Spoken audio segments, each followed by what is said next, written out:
Hey, Denver, it's Paul. I'm a producer on the show. We're coming at you again this weekend because friend of the show, David Sirota, and his news organization, The Lever, have recently relaunched their flagship weekly podcast, Lever Time. Every week, Sirota and senior podcast producer Arjun Singh share original reporting and storytelling about all the ways corporate power influences everything, from our political system to the food we eat. And this episode is particularly relevant to us here in Colorado. They've got the story of JBS Foods, the global conglomerate that owns the giant meatpacking plant in Greeley. And it is fascinating. Hope you enjoy.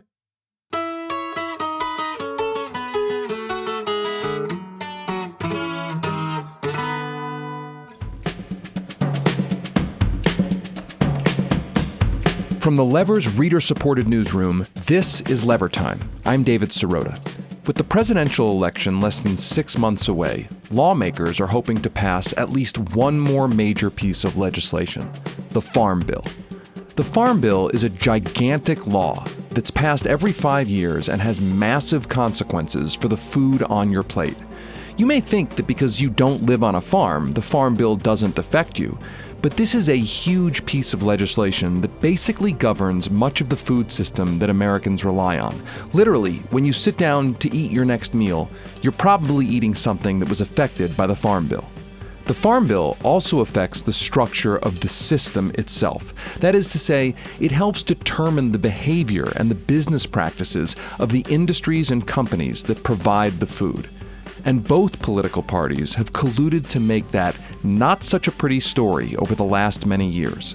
As the American Prospect recently put it, when the Farm Bill comes up, you see that, quote, two parties at the brink of civil war are pressured to cooperate in order to deliver for their respective constituents. Congress's version of this tumultuous road trip runs through both rural and urban America, uniting liberal Democrats and conservative Republicans. But the ultimate winner of this madcap romp is one of the country's most infamous heels, big agriculture. The result: our food system is controlled by a small number of huge conglomerates that have manipulated public health, decimated farms, and harmed their employees and the communities they live in. Today on Lever Time, senior podcast producer Arjun Singh looks at the rise of one of those megacorporations, a firm called JBS. He looks at how the firm literally bribed and bought its way into becoming the world's largest meat processor. Then Arjun looks at the consequences of that consolidation on the welfare of animals and poses the question: in this kind of a system, is it ethical to eat meat at all?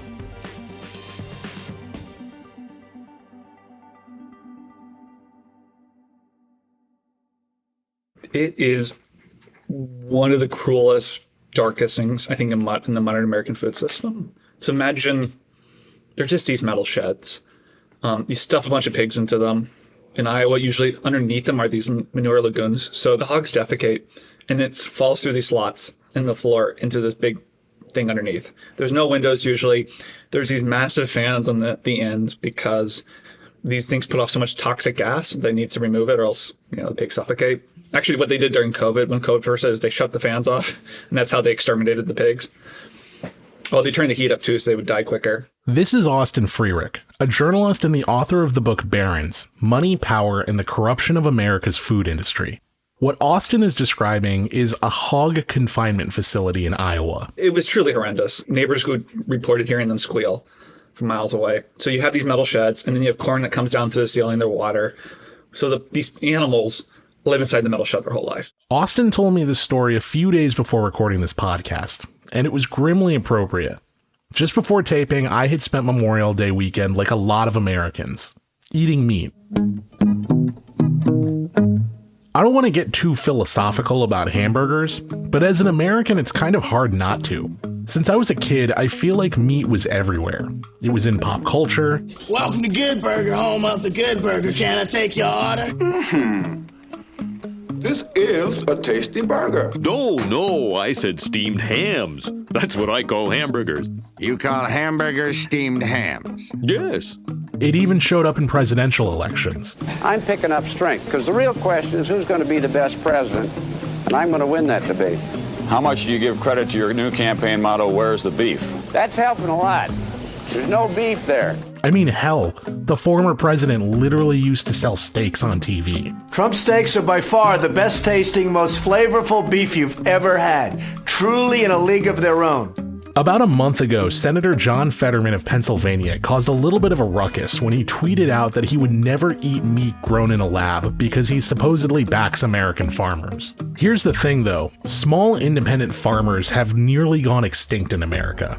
The meat industry is actually controlled by mega corporations. One of those companies is called JBS Foods. I mean, they are now the world's largest meat packer. They're number one in beef, number one in chicken, number two in pork, number one in leather.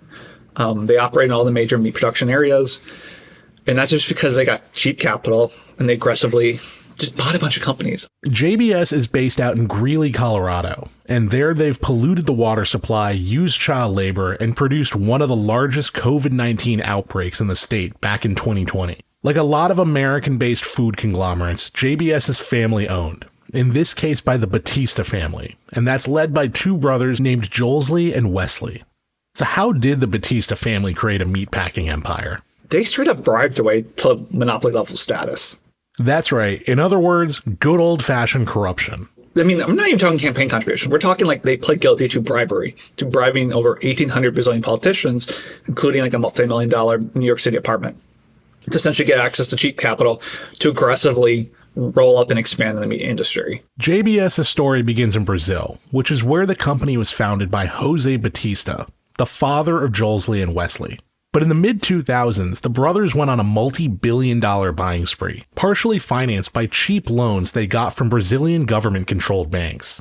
Eventually, JBS would move to Colorado, where they'd continue to grow and break more laws. So they were alleged to bribe meat inspectors, they were alleged to use child labor, they were alleged to price fix like every protein there, and they just pay a fine. It's just a cost of doing business. And it's not like the government didn't notice. Like Austin said, JBS has faced fines, and the corruption scandal all came to a head long after they'd arrived in the US. But in 2019, they still got a $78 million contract from the government. Even though the company's been mired in a brazen corruption scandal, in a declassified letter, the Secretary of Agriculture, Tom Vilsack, said the company was just too big for the government not to buy from.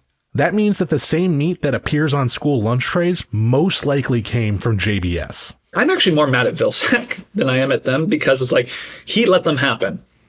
His failure to do his job, to be a public servant and look out for the interests of the American people is why they're using child labor. That company keeps pushing the envelope because they can. Like, where's the red line here? I don't see a red line with them. They're the closest thing I think we have to a modern day criminal organization in America. The fact that we let them keep their monopoly empire, not only keep it, but also Vilsack he still gives them USDA contracts because they're just too big. Like, there's no punishment. JBS's story is outlandish, to say the least. But their growth and dominance of a critical portion of our food chain is part of a trend that we've seen in the economy since the 1980s. Big companies just keep getting bigger and bigger, often with the government's approval. And the rise of these mega corporations has changed America, both economically and physically. For Austin, that's a story that hits close to home. See, he grew up in Iowa, where he watched how food conglomerates muscled out independent farms around him. You see the collapse of the family farm. Most of these people now are low-wage workers for these barons. And keep in mind, too, when one of these industrial animal facilities get built next to you, it just destroys your quality of life. Your home value falls apart. You can't afford to move to where your kids are. And I increasingly view rural America as extraction colonies, so we shouldn't be shocked to see right-wing radicalization, fill these voids and justify that anger. Instead of blaming corporate power, they blame minorities. A frequent casualty of monopolistic companies are independent businesses. And that's a story Austin knows well because of his mom's own bakery business. So my mom, she went to beauty school. She ran a hair salon for a while. And her dream was always to have her own bakery. And they saved up. My parents spent a few years. They went to different trade shows. And when I was maybe 8 years old, they opened it. And I just remember because it's the fanciest I ever. My dad doesn't wear suits. It's the only time in my life I've ever seen my dad wear a suit. In his childhood, the bakery wasn't just a second home to Austin. It was a way he connected with his neighbors. Like any child of a small business owner, I was always, we were always there. it sounds weird to say, but like I have really good arithmetic because my mom would always make me work the register. I still see former customers to this day. People, I recognize people. We go out to any store, grocery store in there. My mom people recognize her. Because my mom's also a very social person. She loves chatting with people, and so much of that business it's repeat customers. It's the group of old men that always come for their 7 a.m. coffee to BS for 2 hours. Eventually, the cost of running the business became too high, and she made the tough decision to sell it. You can only run uphill for so long. We never lost money. My mom was very proud to always say that. But the margins got so tight. And then she had my little sister, and then doing 70-hour weeks, barely getting by, it just wasn't worth it. So we sold the business off. When Austin's mom returned to the workforce, she went to work for a Starbucks. And that's where Austin really saw what the loss of locally owned businesses meant for the community he grew up in. She wasn't allowed agency. For example, next to her Starbucks is a big General Mills facility where a lot of your roll-ups, your Gushers, your Cheerios are made. And a lot of those workers are third shift. There's certain celebrations that are super important. My mom would want to merchandise in a certain way, do certain things. And she just wasn't allowed to. She'd get fined by the district manager. Oh, you shouldn't do this. This is not what the planogram says. And it's just she's a professional. She's been in coffee most of her life. She knows what this community wants. She knows these people personally. Yet, someone in a cubicle, an Excel sheet in Seattle just thinks they know better. But I had someone tell me this once, and it always stuck with me, is it's the local places that really make a place a place. They're the places that maintain tradition, the culture. I think that's what's been lost. It's something simple I noticed in my travels. It's just the homogenization of the American food system and the collapse of taste. And it's really driven by this consolidation there.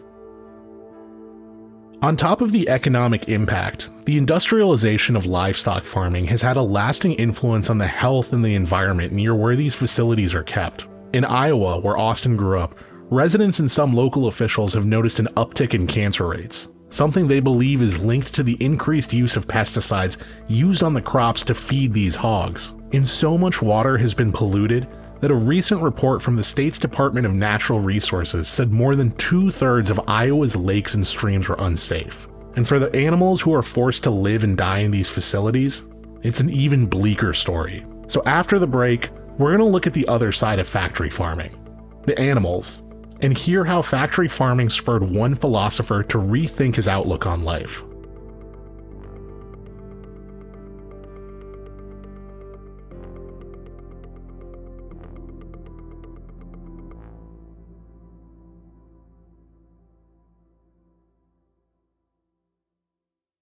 In 1970, Peter Singer, the world-renowned philosopher, was a 24-year-old student at the University of Oxford. One day, he was having lunch with a friend, and he was surprised to hear them ask if there was any meat in the dish being served. I said, so what's your problem with meat? It's hard for younger people today to realize that I had gone through my entire undergraduate and some graduate study without having had a conversation with a vegetarian about why they were a vegetarian. And that's because I don't really think I'd met a vegetarian. What Richard said, which was simply, I don't think that it's right to treat animals the way they're being treated to be turned into meat for us, led me to look at how they were being treated. And that was a bit of a shock to realize that many of the animals I'd been eating had never been outside. They'd been crowded into sheds. That moment changed Singer's life. That got me reading some of the past philosophers, Aristotle, Aquinas, Descartes, what they'd said about animals, and they all seemed pretty hopeless in terms of justifying what we were doing. So then I started to think, this reminds me a bit of what the people involved in slave ownership were saying about justifying owning slaves. Obviously, specious pleading because it's convenient for them. They don't want to change.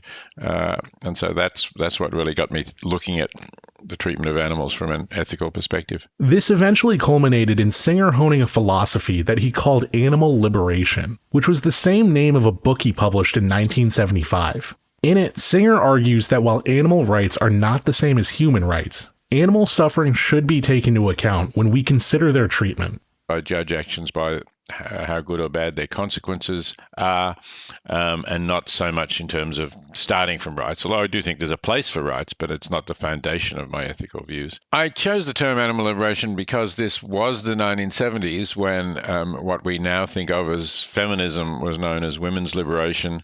There was a gay liberation movement, there was a black liberation movement, and I wanted to convey the idea that here too was another serious movement. Here there was a group of oppressed beings who were not given what they should be given in terms of ethical status. And we have a whole set of beliefs and ideology which justifies this and makes it more possible for us to think that we're not doing anything grievously wrong in the way we treat them. So, some people thought when they saw the title of the book, Animal Liberation, oh, you just want to open the cages and let all the animals out. And that's obviously not a good idea for a variety of reasons, including what would happen to the animals themselves.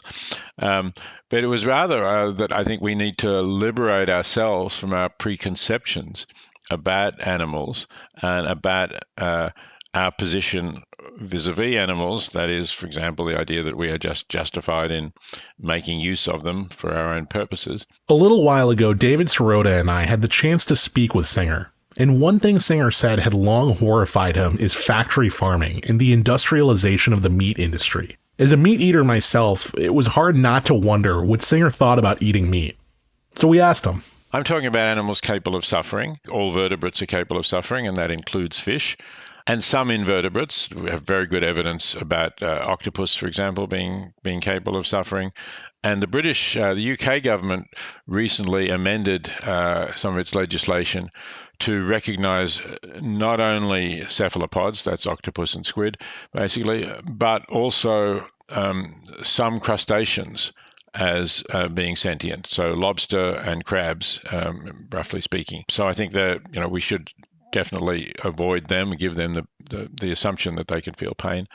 The bigger issue is those sort of more ethically raised or certified humane animals that people might want to eat, or animal product. It varies from where you are, but let's say here in Australia, I can walk into a supermarket and there will be three kinds of eggs available. They'll be labeled. So there'll be cartons that say eggs from caged hens.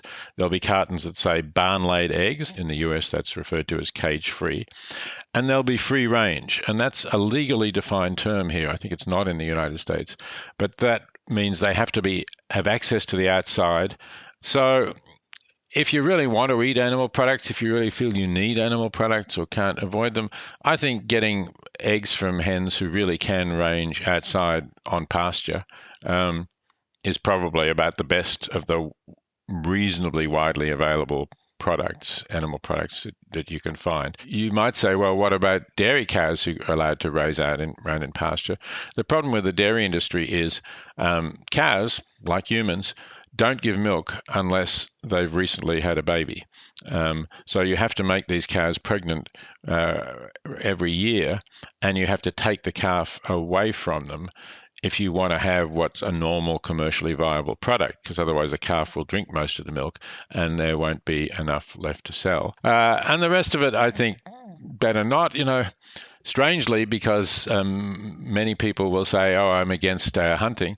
One of the relatively more ethical kinds of meat that people could eat is from hunting animals who are otherwise going to overpopulate their region. An example of this, there are deer around Princeton, as there are in much of the United States. The predators are no longer there, neither wolves nor indigenous peoples. And they are likely to get killed by motor cars on the roads, or if they avoid that, the weaker ones are likely to starve in winter. So if you're a good shot and you go out in October in the hunting season and you can confidently put a bullet through the head of a deer and it'll drop dead, maybe that's defensible. At least you know what you're doing. You take full responsibility for it. So, I'm not an absolutist on saying that you can't eat meat, but I think you have to be very careful about what you're doing, what you're supporting. In 2023, Singer published an updated edition of Animal Liberation. This time he called it Animal Liberation Now. In that same period between the publishing of his two books, independent farming has been wiped out and replaced with factory farms. So I asked him if he was cynical. Did it feel like anything's even changed? I think there's been a big change in attitudes, and especially in Western countries. I can't say everywhere in the world. For one thing, some of the people who I did quite a bit of media in 1975 about the book. And some of those hosts, talk show hosts, really just wanted to ridicule the idea. Animal liberation. What will these crazy people think of next? And the cows, I was speaking to the cows. And the milking machines are set at 36 pulsations. And it's painful. You used to have it at 28. He says he's right. I'm going to put it back to... Look at this, he said. And I was speaking to the sheep. Those liars don't believe a word. They're going to say that I can't slap a mosquito. Edith, what are they eating here? Raw vegetables. Jeez, it looks like the bottom of a hamster's cage. A lot of it was this kind of jokey, ridicule, how absurd sort of attitude. And that's pretty much gone because everybody recognizes that there is an issue here. They may disagree with it. They may not accept that animals have rights or moral status that means we shouldn't use them the way we are, but they don't ridicule it anymore. So that's the important thing. Then the other thing is I think there's now widespread recognition, firstly, of the existence of factory farming, of concentrated animal feeding operations, as the official term is, but basically putting animals inside, crowding them in, and producing them as quickly and cheaply as possible. And there's not many people defending it really anymore. As we're living in what feels like a peak period of corporate power, though, it feels like mega corporations are here to stay. But when I brought this up to Singer, he told me something interesting.